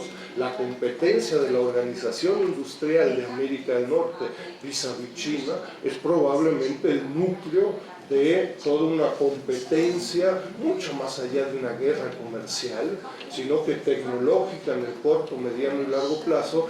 Y en esta cadena creo que particularmente China está, no estoy diciendo que va a ganar ni que va a tener el liderazgo, pero está sentando antecedentes que en América del Norte hoy por hoy no existen en términos tecnológicos, ¿no? Entonces más nos vale prepararnos medianamente. El segundo aporte que quisiera hacer, y ya pensando en llegar enseguida a las conclusiones, es como parte del estudio que venimos haciendo en el Sechimex, buscamos unas contribuciones en contra de los jugos verdes, ¿no? Es decir, estudios que empiezan con la NAO y después sí el comercio es relevante, y no nos olvidemos de los proyectos de infraestructura y modelos laborales en China, y al final terminamos, pues hay que mejorar la cooperación, ¿no? Eso uno diría, pues ya lo supe hace 25 años, y si un estudiante el primer semestre empieza a escribir eso, digo, ni se te ocurra, ¿no? Entonces, lo que se requiere es mayor especialización en la relación socioeconómica, y yo les diría, digo, hay muchos argumentos detrás de esto, pero para el tema y el seminario de hoy, por lo menos distinguir entre el tema de comercio. China es desde hace más de 5 años el segundo socio comercial de América Latina, por cierto, desde el 2003, hace más de 15 años de México. El tema de financiamiento, que acá tal vez no es tan relevante, el tema de la OFDI, que es un anglicismo, es decir, la salida de inversión extranjera directa, y proyectos de infraestructura. Muchos, incluso académicos, los confunden y no saben la diferencia entre un servicio, que es un proyecto de infraestructura, e inversión extranjera directa. Con base en esta distinción, ¿no? Planteamos de que China en los últimos 18 años ha generado casi 2 millones de empleos, ¿no? Cosa que pues ni los chinos ni muchos otros sabían al respecto, y básicamente casi 2/3 partes del empleo generado es a través del comercio neto, ¿no? En fin, 15% a través de inversión y 20% a través de proyectos de infraestructura. Hablaré muy breve, los invito a revisar el documento. Reproducimos esta estructura para el caso de México, ¿no? Porque esto, en fin, hay temas metodológicos, la parte de comercio la hacemos vía matrices de insumo-producto, etcétera, etcétera. Relevante para nosotros es el caso más positivo de generación de empleo por parte de China en América Latina es con Brasil. El caso más negativo es México, ¿no? México pierde en estos 18 meses, y particularmente resultado del enorme déficit comercial, más de 300,000 empleos en este periodo, ¿no? Hay cantidad de datos puntuales. Yo simplemente destacaría, dejo de lado la parte de América Latina y destacaría la parte de México, ¿no? Es decir, China ha sido crecientemente relevante entonces su impacto vía importaciones, proyectos de infraestructura de 3 fracasos, así que es igual a 0, ¿no? Inversión extranjera directa es relativamente pequeña. Estamos hablando de unos 40,000 empleos que ha generado China vía inversión extranjera directa, y de esos menos de 10.000 son en la cadena autopartes automotriz. El principal empleo, de nuevo, es a través del comercio, ¿no? Esto se puede medir por periodos, ¿no? 2000, 2014, 2017, etcétera, etcétera. De nuevo, estamos hablando de dimensiones de alrededor de 300.000 empleos, y a través de las matrices de insumo-producto llama la atención un impacto significativo en estos, de nuevo, casi 300.000 empleos, impacto vía comercio, sobre todo en este desplazamiento en empleo de calificación media. Y si bien el porcentaje absoluto es menor en la calificación alta que la calificación baja, claro, considerando la participación de la calificación alta en el empleo de México, el principal efecto es en estos dos rubros, es decir, el desplazamiento, el impacto es en lo que México importa. ¿Qué estamos importando? Productos de alto nivel tecnológico en China, autopartes, automotriz, electrónica y otros. No es completamente irrelevante. Por último, yo les diría, de nuevo, valdría la pena analizar con detalle el famoso o no tan famoso modelo de trabajo chino. Creo que no es muy claro, pero digámoslo así, en el estudio con la OIT que realizamos, analizamos un par de casos de estudio, y China, en algunos casos, empresas que realizan trabajos acá en México, vale mucho, es muy interesante que rompe con muchos esquemas en donde el salario base en muchos casos es igual al regional o local, pero muy importantes son los sistemas de incentivos y bonos, que logran incrementar en algunos casos hasta en 300 o 400% el salario base. Eso ha llevado a dificultades con algunas empresas. Termino destacando que, bueno, parte de la mitología, yo les diría, latinoamericana y mexicana sobre China es que, bueno, pues por supuesto que los chinos pues pagan con arroz y a latigazos, y lo que nos encontramos en este estudio es de que, por el contrario, en América Latina y en México, usualmente las condiciones salariales están muy por encima del promedio local y regional, ¿no? Analizamos ahí un grupo de casos, particularmente a través de estos incentivos y diversos bonos, ¿no? Entonces, pues más nos vale prepararnos, digo, no es amenaza, sino que invitación y puro realismo de no continuar fomentando la mitología sobre China, sino comprender lo que están haciendo las empresas en México y en América Latina, ¿no? Muchas gracias.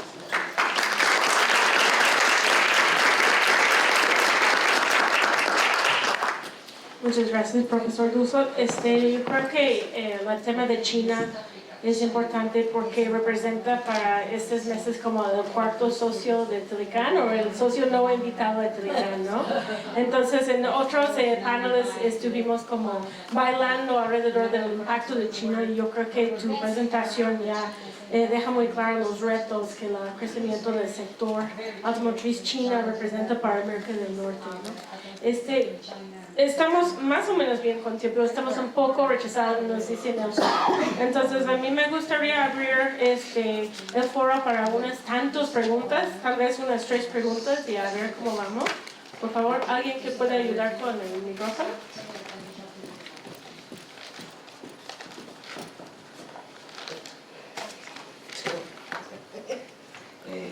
Creo que es sumamente interesante los 4 casos que nos han expuesto. La clave, yo creo que de la transformación productiva del país está en lo laboral. Ahora, se dice bien, me encantó la presentación que hiciste, Luisa, pero está difícil, ¿no? Porque, bueno, la cuestión de la forma como surge finalmente fue una idea de los sindicatos independientes de México, la cuestión de la democratización sindical. No pudieron levantar, y ahora surge con la reforma de Estado, ¿no?, la cuestión de cómo democratizar a los sindicatos, ¿no? Yo creo que esa es la tarea más difícil que existe en el país, porque estamos hablando de que la estructura de poder en el país dependerá en qué medida podamos hacer amplio, ¿no?, este proceso de democratización, ¿no? Los trabajadores tienen que luchar por sí mismos, ¿no? No tenemos que decirles que luchen, ¿no?, y orientarlos como el corporativismo. Pero entonces, ¿cuáles son las medidas concretas en el tiempo que se tomarán? Porque ya nos explicaste algunas, ¿no?, de cómo se harán los mecanismos, pero los americanos por primera vez están ansiosos de saber qué vamos a hacer.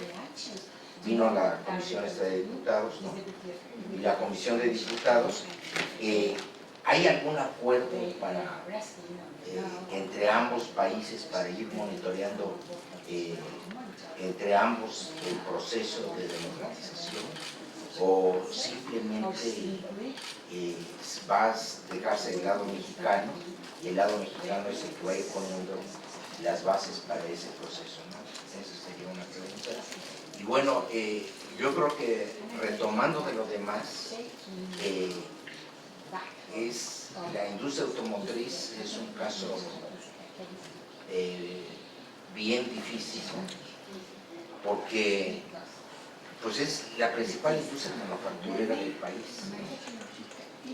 Entonces, siendo la principal industria manufacturera del país, ¿qué es lo que podemos esperar en un escenario? Y eso se los pregunto a Enrique Amati de Brasil, ¿no? ¿Qué es lo que podemos esperar, ¿no?, en un entorno sumamente adverso en el mundo, ¿no?, para la industria automotriz mexicana, ¿no? Adverso porque la situación del mundo se complica, ¿no? Y salen nuevas gentes, ¿no? Sale Vietnam, pero Vietnam no produce coches básicamente, pero sale Tailandia, sale Indonesia, ¿no? Entonces, en ese entorno, lo mexicano pesa, pero no pesa tanto. Entonces, nada más a saber qué opinión. Muy bien, muchas gracias. Doctor Rubias, ¿tienes preguntas? Por favor, allá. Sí.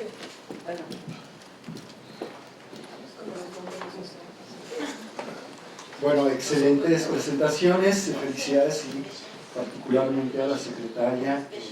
Entonces, felicidades por este esfuerzo increíble realmente que viene poniendo enfrente, muy apreciable y muy necesario para el país.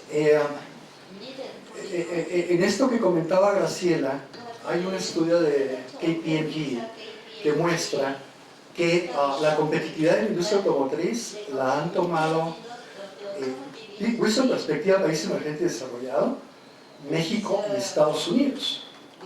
La competitividad por la caída del factor laboral. Entonces, esto es interesante, es decir, si ponemos en paralelo corriendo Estados Unidos y México, se ve esto que Graciela trataba de enfatizarnos. El problema de México, el problema de Norteamérica, tiene un pie muy fuerte en lo que la industria americana ha hecho. La reflexión adicional ahí es que el tratado, como lo intentaron, y de esto Thomas Clear ha escrito algo, el NAFTA originalmente buscaba alejar a varios objetivos, pero uno de ellos era mantener fuera a Europa y Asia. El resultado fue lo opuesto. Es posible que si no hacemos algo diferente, el resultado hoy con el nuevo tratado sea exactamente diferente. Recuerden, yo hablo de las consecuencias no planeadas, ¿no? Al estilo Lennon, que decía: la mitad del tiempo planeamos exactamente lo que no ocurre en la otra mitad, ¿cierto? Bueno, la otra reflexión es esta, puntual. Hay un horizonte de tiempo, y me gusta también otra vez la reflexión de Graciela. Es un desafío muy grande para el país y para el gobierno actual, pero es para todos los actores. Y esto, en una perspectiva que su servidor viene haciendo, muestra que es tan el diferencial salarial que tenemos, fue tan brutal lo que ocurrió en este tiempo, que aún proyectando tasas de crecimiento de salarios de 4 o 5% en la próxima década, o incluso lo extiendo a 15 años, no nos da para compensar y detener el modelo basado en esto, la fuga hacia atrás, que es hacia el dumping social. Entonces, el horizonte de tiempo tiene otro componente, ya termino, perdón, que es esto que hemos venido hablando de la robótica, industria 4.0. ¿Por qué? Porque resulta que nosotros podríamos también acelerar y movernos y luego los robots nos empiezan a desplazar por aquella idea que dejé yo solo sentada de la comodización de la industria. Entonces, esto es reflexión para todos. Gracias y los de la mesa si nos pueden dar su opinión. Muy amables. Muy bien, muchas gracias. Tenemos tiempo para una pregunta más. ¿Alguien? ¿Cómo le ayudamos a Luisa? La pregunta es cómo le ayudamos a Doctor Holmes, por favor. ¿Cómo la academia te puede ayudar? Yeah, this is really directed to the presentation that Mathieu gave. I think I agree 100% with what you said in your analysis. What I just want to sort of get your opinion on, I think one of the really important parts of your presentation was the stress on how solidarity has been really undermined in the United States and in Canada, in the auto industry, by the advent of tiered wages and benefits.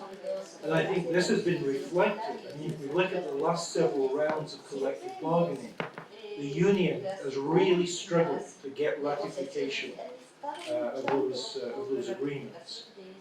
And I think even in the GM strike that was just recently settled, which I think was ratified by about 56, 57%.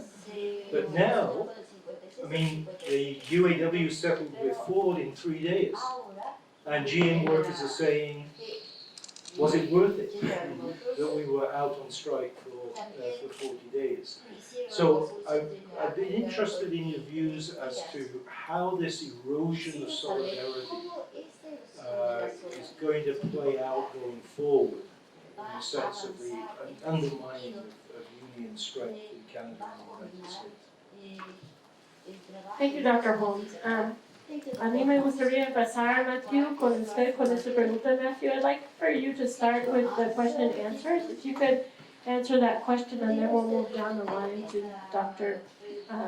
Dussel and then Secretary Alcalde, please. Well, that's a really good question. I don't think I will be able to answer in 1 minute, but I think it will be really difficult to rebuild solidarity when you have 7 people on the plant doing the exact same job with different type of working conditions. I think it is at the heart of the union also, because I mean the UAW was made equal work, equal pay. There's also this tension because, and we noticed this in the US, there's a tension because the new workers that are coming in the plant do not have a union experience. They come from the outside market, let's call it. They work at McDonald's or Walmart. So having a job at GM, even if it's at $20 an hour, it's better than no job. And we really noticed that. So there's this two contradictory forces. The one is that it's undermining solidarity, like you said, but at the same time you have this new workforce that is not used to have a union job. But I think in Canada it will be really important, but also I think investment will prevail also as the bargaining issues. But it's a really good question, and I think unions should rethink their strategy because it has been rejected.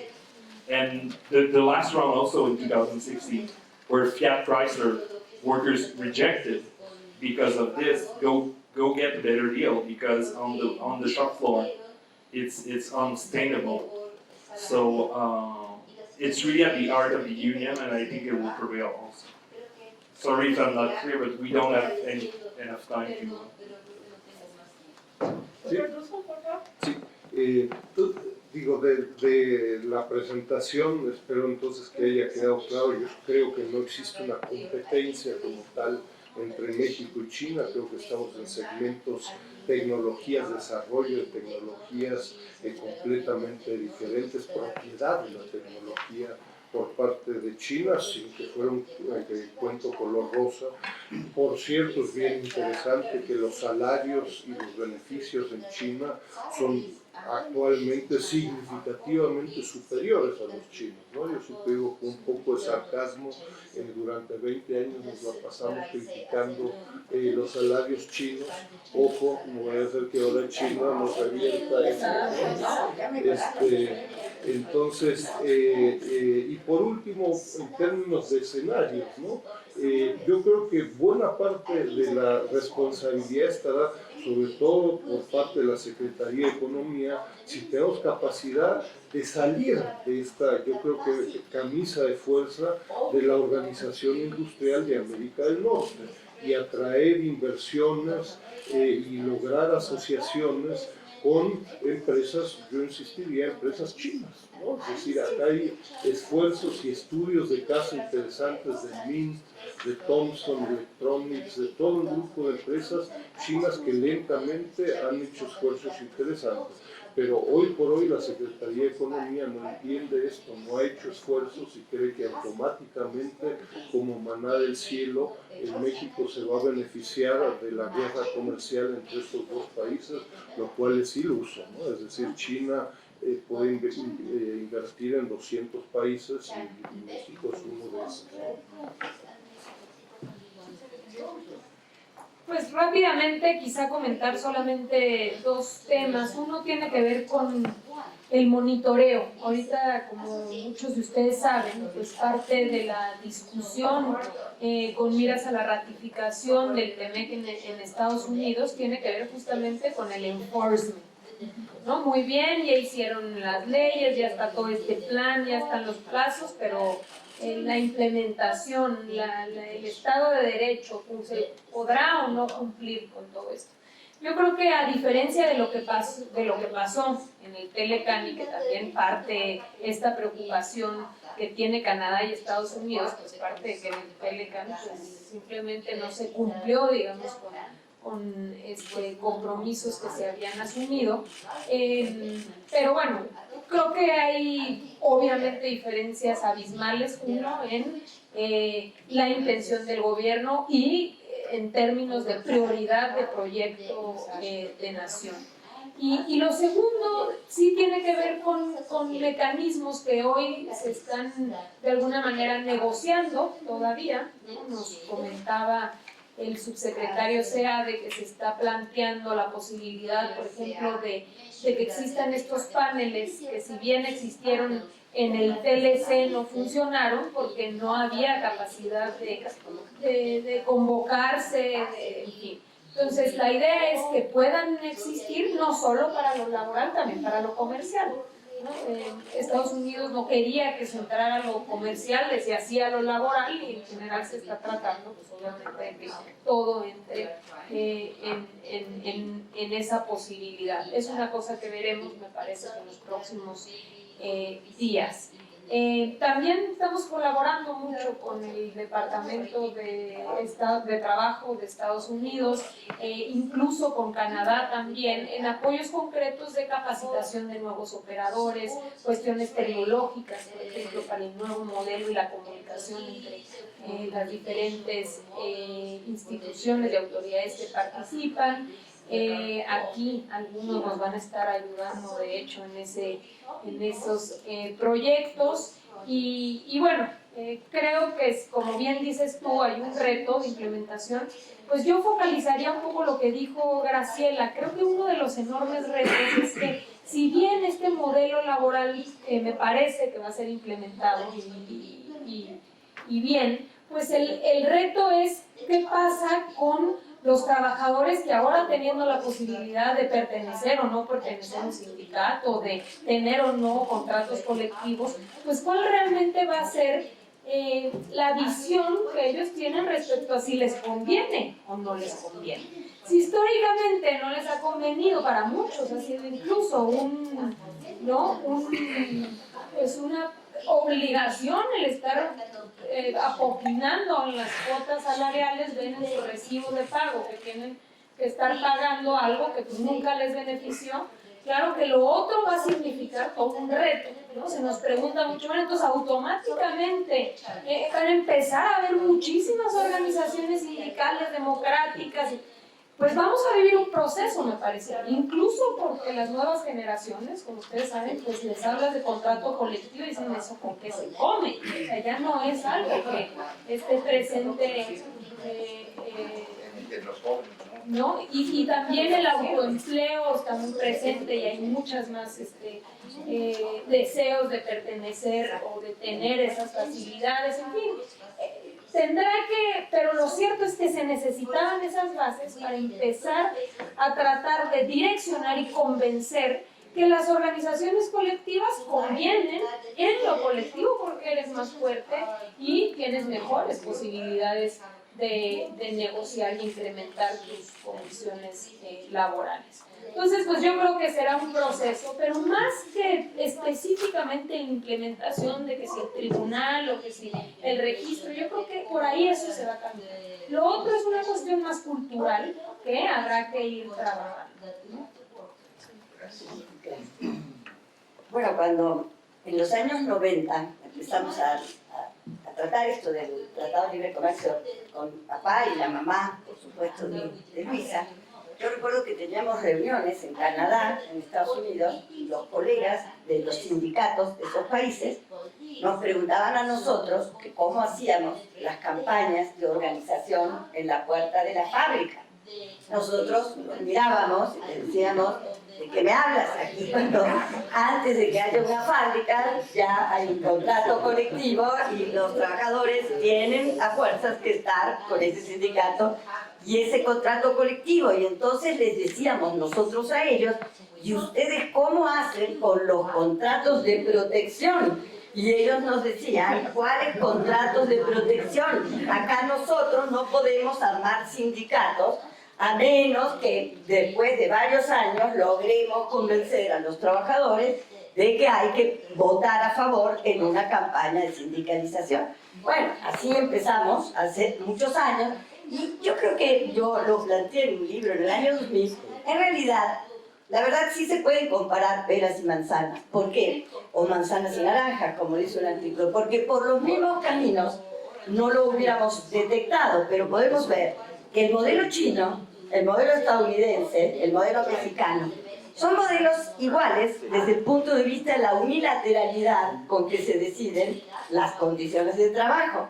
Es decir, China simplemente por sus sindicatos controlados, por la familia, obviamente, del que maneja la empresa. Estados Unidos por la dificultad para lograr sindicatos en el sector privado de la economía de Estados Unidos, está sindicalizado el 7% de los trabajadores. Y en México, a través del modelo corporativo que tuvimos. Los tres van a la unilateralidad. Entonces, claro, evidentemente yo creo que aquí hay una transformación de las reglas del juego. Ahora, ¿cómo se va a jugar el juego? Depende mucho de los que estén sentados en la mesa y no lo sabemos. Pero quiero hacer un comentario, y de eso depende mucho los escenarios, ¿no? Y también la pregunta de si se va a poder implementar o no. Todo esto, evidentemente, estamos en un contexto de incertidumbre. Yo creo que nadie puede decir, ¿no?, cómo va a ser exactamente esto al terminar nuestro proceso de implementación. Lo que es muy claro que está bien pensado, que está bien establecidos sus metas, sus mecanismos y sus instrumentos y que hay la voluntad de hacerlo. Pero quiero comentar una última cosa sobre China. Efectivamente, China mejoró sus salarios, pero recuerdo una tesis que yo dirigí como en el año 2000 de una estudiante de doctorado, ella francesa, que fue y comparó dos empresas semejantes, una en Tijuana y otra en China.